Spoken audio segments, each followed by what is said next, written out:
Explore channel पर आपको खुशामदीद कहता हूँ। ईरान ने जो ताज़ा हमले किए हैं इसराइल पर, उसकी जो है ना अपडेट देखते हैं इस वीडियो में। तो जो ताज़ा तरीन हमले हैं उसकी अपडेट देखिए जी।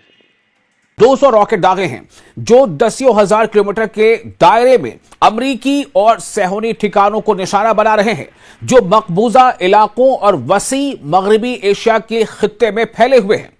ये मजबूत कार्रवाइयां यानी ज्वाइंट ऑपरेशन ये दीगर ईरानी मुसल्लह अफवाज और मज़ाहमती बहाजों के साथ मिलकर अंजाम दी गई हैं, यानी एक खास कोऑर्डिनेशन अंजाम दी गई है। इसमें IRGC के शोबे ताल्लुकात आमा के मुताबिक हमलों का हदफ इलात, तेल अबीब और बेरी बराक में सैहोनी हुकूमत के फौजी मकासद और दहशतगर्द कुव्वतें थीं, यानी कि इसराइल पर ईरान का जबरदस्त हमला हुआ है। और यह खास तौर से इसराइल के तेल अबीब में, इसके अलावा इलात में और बेरी बराक में सैहोनी हुकूमत के फौजी मकासद, जितने भी मिलिट्री इंस्टॉलेशंस हैं, उसे निशाना बनाया गया है। जबकि मकामी जराए ने भारी सैहोनी जानी नुकसान की इत्तला दी है। कार्रवाई के तसलसल में बहरीन में अमरीकी दहशतगर्द फौज के एक ठिकाने को, जहां 80 अहलकार तैनात थे, तुरस्त निशाना बनाया गया है, जिसे ईरान का कहना है कि दरअसल ये दहशतगर्द हैं और इसीलिए इनके ठिकाने को निशाना बनाया गया। बहरीन में ये एक्शन ईरान के हमलों का असर देखा गया है। कार्रवाई के तसलसल में बहरीन में अमरीकी जो फौज के अड्डे थे, एयर बेसिस थे, उनको भी निशाना बनाया गया है। ऐसे और कई हमले लगातार ईरान की तरफ से किए गए हैं। इसके बाद अल अदीरी अड्डे पर भी अमरीकी फौज के हेलीकॉप्टर ग्रुप को बैलिस्टिक मिसाइलों से निशाना बनाया गया, जिसके नतीजे में एक हेलीकॉप्टर तबाह और दीगर को शदीद नुकसान पहुंचा है।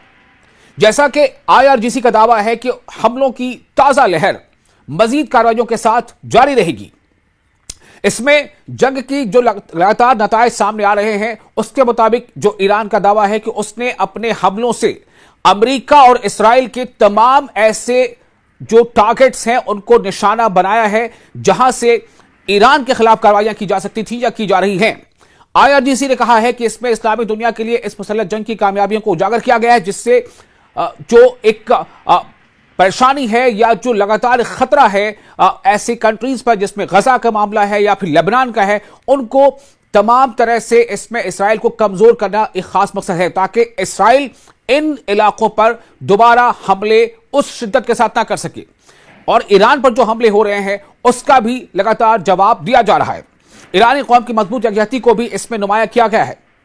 जो IRGC ने बयान किया है उसके मुताबिक इसमें कई नताइज जो सामने आ रहे हैं और इसमें मकबूजा इलाकों में मुश्किल और दबाव भरी जिंदगी, यानी जो इसराइल जहां से लगातार ईरान पर हमले की कोशिश होती रही, ईरान पर हमला किया गया, या फिर जो मकबूजा इलाके हैं उन पर हमला किया गया, तो उस इसराइल में भी अब ईरान लगातार वार्निंग दे देकर हमले कर रहा है। उसमें खास से यह बताया गया है कि किन किन इलाकों पर वो हमला करेगा। आप देखिए, ताइफ के साथ जो सबसे बड़ा जो हाइफा में इसको जो है काफी जबरदस्त नुकसान बताया गया है कि हाइफा को जो पोर्ट सिटी है उसमें ईरान ने बहुत हमले किए हैं। और हाइफा के अलावा तेल अवीव में हमले किए हैं, बैत शमस में हमले किए हैं, बेरशबा में हमले किए हैं। और इन तमाम हमलों में अब जो निशाना है वो उसमें कुछ ऐसे सेंटर्स हैं जहां पर खास तौर से जो इजरायली आर्मी है उनके मराकज वहां थे। तो हाइफा, तेल अवीव, बैत शमस, यरूशलेम, इन तमाम जगहों पर लगातार हमले ईरान की तरफ से किए जा रहे हैं। और इसमें खासतौर से जो फौजियों के जितने भी स्टेशंस हैं या उनका इंस्टॉलेशन है उन्हें निशाना बनाया जा रहा है। इसके अलावा कई ऐसे फैक्ट्रीज को निशाना बनाया गया है जहां पर हथियारों की सैंपलिंग होती है। ये तमाम हमले लगातार ईरान की तरफ से किए जा रहे हैं। और इसमें अब आपको यह भी बताया जा रहा है कि जो हमले ईरान ने इन इलाकों में किए हैं, जो खलीज के ममालिक है जहां पर अमरीकी बेसेस हैं, उनको टारगेट किया जा रहा है बार बार। और उसमें यह अब कोशिश हो रही है, जैसा कि ईरान का दावा है कि अब तक हमने इंस्टॉलेशंस को निशाना बनाया है, लेकिन अब जो बेसेस में रहने वाले फौजी हैं वो अगर बेसेस में है या आसपास कहीं भी हैं तो उन्हें भी ढूंढ ढूंढ कर निशाना बनाया जा रहा है। अमरीकी अफसरान के हलाक होने का भी और इसराइली टैंकर को आग लगा दिए जाने के भी कई ऐसे दावे किए गए हैं। IRGC ने एक बयान में कहा है कि ईरानी बहरी अफवाज ने हमले जो नवासीवीं लहर जो थी उसमें अमरीकी और सैहोनी फौजी असासों के खिलाफ 5 अलहदा कार्रवाइयां की, जिनमें बैलिस्टिक मिसाइल और इसके साथ साथ कादर क्रूज मिसाइल और धमाका खेज ड्रोन भी इस्तेमाल किए गए। जैसा कि IRGC का दावा है, उसके मुताबिक बहरीन में 5th फ्लीट के अड्डे के बाहर अमरीकी दहशतगर्दों के एक खुफिया इज्तिमा को धमाका खेज ड्रोन और बैलिस्टिक मिसाइलों के जरिए निशाना बनाया गया। मैं बार बार ये कह रहा हूं कि जो IRGC यानी ईरान का जो दावा है वो इन्हें दहशतगर्द बता रहे हैं। ईरान के मुताबिक ईरान का यह कहना है कि ये दरअसल हमारे मुल्क में बैनुल अक़वामी कानून की खिलाफ वर्जी करते हुए दहशत पैदा करना चाहते हैं, दहशत फैला रहे हैं और दहशतगर्द कार्रवाई अंजाम दे रहे हैं, ऐसा ईरान का दावा है। और जो रिपोर्ट है उसके मुताबिक इस हमले के बाद जो बहरी यूनिट है उसके मुतअद्दिद आला अफसरान को मनामा के अस्पतालों में मुंतकिल किया गया। अल अदीरी अड्डे पर चिनूक हेलीकॉप्टरों की तैयारी के मरकज और उनके साजो सामान के गोदामों को बैलिस्टिक मिसाइलों और ड्रोन्स के जरिए निशाना बनाया गया, जिसके नतीजे में एक हेलीकॉप्टर मुकम्मल तौर पर तबाह भी हुआ जबकि दीगर को शदीद नुकसान पहुंचा। हमले की यह 89वीं लहर भी थी जिसमें barrage of missiles and drones इन्हें लॉन्च किया गया और इसमें IRGC की जो विंग है उसकी पहली कार्रवाई में मुत्तहिदा अरब अमारात की यानी UAE के पानियों और जजीरों में समुद्री ढांचे पर नस्ब अमरीकी इब्तिदाई इंतबाही रडार सिस्टम्स को दुरुस्त तौर पर तबाह किया गया है, जो भी अमरीकी वहां पर रडार सिस्टम है। IRGC के मुताबिक इसराइली इदारे से ताल्लुक रखने वाला टैंकर जिसका एक्वा तिजारती नाम है एक्वा 1, उसे खलीज फारस के वस्ती पानियों में निशाना बनाया गया है और इस वक्त आग की लपट में वो काफी झुलस चुका है, वो लगभग तबाह हो गया है। और इसमें जो लगातार खबरें आ रही हैं, जो पिछले अभी हालिया जो लगातार हमले हुए हैं ईरान की तरफ से, उसमें यह भी बताया गया है कि बहरे हिंद में USS Abraham Lincoln carrier group की जानिब मुतअद्दिद धमाका खेज ड्रोन भेजे गए हैं। बयान के मुताबिक शवाहिद और सैटेलाइट तस्वीर से मालूम होता है कि यह कैरियर ग्रुप अपनी साबका पोजीशन छोड़कर बहरे हिंद की गहराइयों में पीछे हट गया है, यानी USS अब्राहम लिंकन भी अब वो काफी पीछे हट गया है, ईरान के उस वॉर जोन से काफी खुद को उसने पीछे हटा लिया है। यह दावा है ईरान का कि हमने उस पर भी उस जाने पे हमले किए हैं। तो लगातार जो IRGC के दावे आ रहे हैं उसके मुताबिक जो शाहिदीन हैं उनके मुताबिक सुबह से ईरान के मिसाइल हमलों की शिद्दत जो इसराइल के मरकज और मगरबी एशिया के मुख्तलिफ इलाकों को निशाना बना रहे हैं। तेल अवीव और वाशिंगटन के उस बयानी के बरक्स है कि ऐसे हमले 90% तक कम हो गए हैं। IRGC ने यानी इस्लामिक रिवोल्यूशनरी गार्ड कॉर्प्स से जोर देकर कहा है कि आबराए हुर्मुज यानी स्ट्रेट ऑफ हुर्मुज बदस्तूर मुकम्मल तौर पर IRGC के नेवी के कंट्रोल में है और इसमें यह बताया गया है कि यह आबराए हुर्मुज कौम के दुश्मनों के लिए दोबारा नहीं खोली जाएगी, चाहे अमेरिकी सदर की मज़ाक़ खेज नुमाइश कुछ भी हो। यानी एक तरफ लगातार हमले जारी हैं, चाहे वो इसराइल में हमले हो, इसराइल के अलग अलग शहरों में हमले हो, या फिर दूसरी तरफ पूरे खलीजी ममालिक में जो भी उनके इंस्टॉलेशंस हैं अमेरिका के या इसराइल के। आपको ये भी बता दें कि जैसा कि वार्निंग दी गई थी ईरान की तरफ से कि जो सॉफ्टवेयर कंपनियां हैं, चाहे वो गूगल है या एप्पल है या अमेजॉन है, ऐसी तमाम दीगर कंपनियां, टेक कंपनियां, अब उन्हें भी निशाना बनाया जाएगा।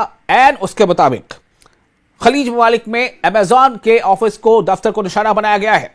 यह जैसा कि दावा किया गया था बिल्कुल एंड उसके मुताबिक, और साथ यह भी कहा गया है कि न सिर्फ हमने उसके डेटा सेंटर को निशाना बनाया, बल्कि जो IRGC का कहना है कि अभी हमारे लिस्ट में अब आगे ये तमाम दूसरे दफातर हैं, गूगल के भी दफातर हैं, एप्पल के भी दफातर हैं, इनमें भी हमले किए जाएंगे। यह दावा किया जा रहा है और अपने दावे के मुताबिक अमेजॉन के दफ्तर पर हमला किया जा चुका। IRGC ने मजीद बताया कि मुत्तहिदा अरब अमारात में यानी UAE में अमरीकी अफसरान के एक खुफिया इज्तिमा पर भी बहरी हमले किए गए हैं और बिल्कुल प्रिसाइज वो एक्शन किया गया है और उसे हिट किया गया है। जैसा कि उन्होंने कहा, उनका दावा है कि इटालियन से मालूम हुआ कि उसमें 37 अफराद हलाक हुए हैं जबकि मुतअद्दिद जख्मी हैं। ये IRGC का दावा है और इनमें से ज्यादातर जो है वो क्रू मेंबर्स थे या पायलट्स थे, उनके इज्तिमा पर ये हमले किए गए हैं। और ये काफी ज्यादा इसको लेकर के उन्होंने, हालांकि शुरू में ये बात आ रही थी कि उसमें कैसे या किस तरह के लोग या आम लोग मारे गए, जबकि ऐसी बात नहीं है। अब जो रिपोर्ट्स आ रही हैं या फिर जो दावा है ईरान का, उसके मुताबिक ये अमरीकी अफसरान थे और उनकी एक वहां पर असेंबली थी, कांग्रेगेशन था, खुफिया इज्तिमा था, उस पर बहरी से हमला किया गया है। बहरी हमले के दुरुस्त इंटेलिजेंस से मालूम हुआ था कि उसमें 37 अफराद हलाक हुए, ये दावा है ईरान का। तो ईरान का ये जो हमला है ये ऑपरेशन ट्रू प्रॉमिस 4 यानी वादे सादिक 4 की 89वीं लहर के नतीजे में तमाम टारगेट्स को निशाना बनाया गया है। आपको याद है कि 28 फरवरी को अमेरिका और इसराइल की जानिब से ईरान पर किए गए हमले के बाद ईरानी जवाबी कार्रवाई का सिलसिला लगातार जारी है और ईरान की तरफ से यही कहा जा रहा है कि जब तक एग्रेशन जारी रहेगा, यानी कि जो अमेरिका का और इसराइल का, तो उससे बढ़कर हर एक टारगेट को निशाना बनाया जाएगा। इससे पहले जो इब्तदाई जारहियत में ईरान के कई शहरों पर फिजाई हमले भी हुए और रहबर इनकलाब इस्लामी आयतुल्लाह सैयद अली खामनेई का कत्ल भी शामिल था। लेकिन उसके बाद से ईरान के मुसल्लह अफवाज मगरबी एशिया में अमरीकी फौजी अड्डों और मकबूजा इलाकों में इसराइली ठिकानों को निशाना बनाते हुए मिसाइल और ड्रोन हमले जारी रखे हुए हैं, जिन्हें ईरान बैनुल-अक़वामी कानून के तहत जायज दिफा करार देता है। लेबनान, इराक और यमन की जो मज़ाहमती तहरीकें हैं, उन्होंने भी अमरीकी और इसराइली मफादात के खिलाफ मरबूत मिसाइल और ड्रोन हमलों के जरिए उन जवाबी कार्रवाइयों में शमूलियत इख्तियार की है। ये एक आपसी कोऑर्डिनेशन के साथ ये हमले लगातार किए जा रहे हैं और सऊदी अरब के भी अल-खर्ज में भी वहां भी हमला किया गया है। ये तमाम ऐसे अड्डे हैं, तमाम ऐसे निशाने हैं, क्योंकि जैसा ईरान ने पहले कहा था कि अगर हम पर हमला होता रहा तो हम अमेरिका के तमाम बेसिस को, फौजी अड्डों को निशाना बनाते रहेंगे। अब हालात ये हो गए हैं कि बेसिस पे या जितने भी अमेरिकी फौजी अड्डे हैं वहां पर अमेरिकी फौजी उन अड्डों से खाली करके दीगर मकामात पर रह रहे हैं, कई होटलों में है। उसको लेकर भी इस पे एक एलामिया जारी किया गया था कि जो वहां पर मकामी आबादी है वो उन इलाकों से थोड़ा दूर हट जाए, क्योंकि जो अमरीकी अफसरान हैं, जो फौजी हैं, वो अब निशाने पर हैं। और इसी पर इस पर अमल करते हुए लगातार हमले हुए हैं और हमले अब भी जारी हैं और हर दूसरे दिन लगातार इसी तरह से तेज हमले हो रहे हैं। ईरान का कहना है कि जो दावे किए जा रहे हैं अमेरिका की जानिब से, उनमें सच्चाई नहीं है, क्योंकि लगातार जो हमले हो रहे हैं वो यही साबित करते हैं। और एक के बाद एक अब ज्यादातर हमले बैलिस्टिक मिसाइल या हाइपरसोनिक मिसाइल से हो रहे हैं और उनमें जो ड्रोन्स है, खासतौर से शाहिद 130, ये ड्रोन्स काफी इस पे जो है सक्सेसफुल रहे हैं। बहुत आपने मुनाज़र देखे इस वीडियो में जो इसराइल ने ईरान पर हमले किए थे, इसी तरह तो सायरन फिर से बज गई है। अभी हम देखेंगे कि क्या हाल है। बाकी सायरन बज चुकी है और अब देखेंगे कि क्या होगा बाहर, क्योंकि जो ही सायरन